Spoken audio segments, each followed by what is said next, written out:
What's going on, you guys? My name is Rayge, and we are back today with another Marvel Strike Force video in regards to the upcoming event here that's going to be giving us another opportunity here for more shards of zombie Juggernaut, and the reason why you should be saving your power cores if you guys are planning to take advantage of this limited time event.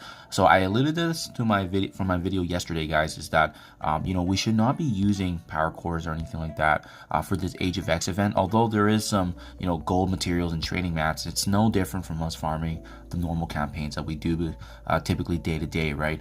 Although it does add up again to this atomic fallout event, we're not going to be going much further than milestone 13 or 14 if you're able to push it for the 1 million points. And at the end of the day, the only thing that's really meaningful is a milestone 19 and 20, which is far out of reach, because this is going to be a whale Kraken stone available for those who want to spend, obviously, at the end of the day. So if that's the case, then why waste the power cores when you don't need to, right? Might as well save it for a limited time character, which we know for a fact is returning next week with his data mines and so forth. So obviously I still have to bring up my Undying team, but a big reason why Zombie Juggernaut is not built up is because of his lower star levels, and he is a character that you do need higher yellow stars on him, unlike a Zombie Iron Man. So there's going to be more value to be had, right? We know with his event, it was quite limited in the way of the shards already.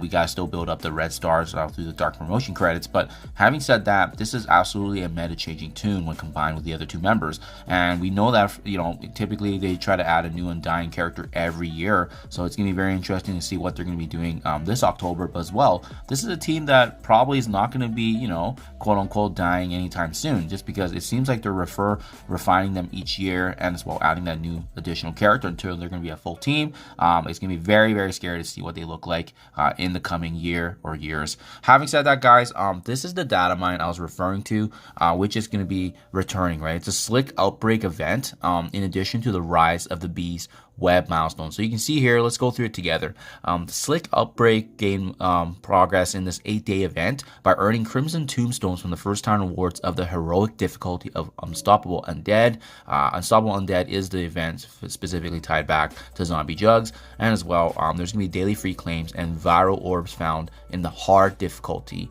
of the Unstoppable Undead. So I believe for hard chapter is actually where we ended up last time when this event came live. We're also going to get a chance here to earn more progress on battling in Alliance War, so using Undying characters at higher star levels is going to help out. So in case you guys don't know, Zombie Iron Man is farmable now, so make sure you guys have fully leveled him up all the way in terms of his star levels. That's going to give you more points, especially with Hela as well. And in addition to that, the Rise of the Bees web milestone, which we'll touch on in a bit here.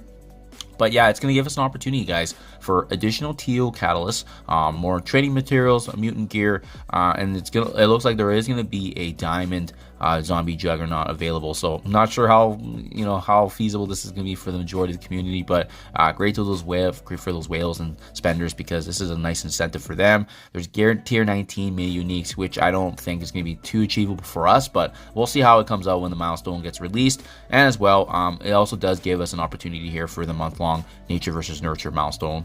Gamma rays and the oil tanker is featured in this milestone, so that's why it's important to be mindful of this one, because this one is one of the milestones that is going to be mattering when you take a look at and tie that back, obviously, at the end of the day, to the month long. And then finally, the Rise of the Bees web milestone, and this is what I alluded to before, is that this one is tied back to the spending of power cores, right, and completing cosmic crucible battles, and it looks like it does actually get rewarded with promotion credits as well, in addition to the progress for the Slick Outbreak. So we don't know what that breakdown is going to be typically. Hopefully there's not a limit. If there isn't, then even better for us to use this as kind of a top-up mechanic to push farther into Slick Outbreak.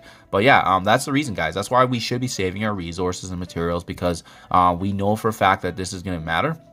And then the other item I want to point out is the fact that if this is tied back to before, where you're going to be farming fragments from the chapter, right? So for example, if you're going through right now and you're farming, let's just pretend Age of X event right now is the Unstoppable Undead. well, you can refresh for energy, right? That's the biggest thing that Power Cores is going to give us an opportunity to do so, is that you're able to tap on the energy here, whichever is featured. And for the cost of 50 Power Cores, you are able to get more energy. So we're going to be using more energy to farm more fragments, which is going to add to points and as well more opportunities for shards of zombie Juggernaut. So that's why it's really important, guys. It's not just the web milestone, but as well it's the campaign nodes being able to refresh and get additional energy to farm that over time, and it's gonna make it easier overall. So I think it makes the most sense, guys. To be honest, that's probably what I'm using my Power Core for next week. I'll definitely deep dive this once the event comes live and we see what the exact milestone targets will be. But yeah, that's why it's important, guys. That's why it's always important to know what the goals are, have a plan in mind, because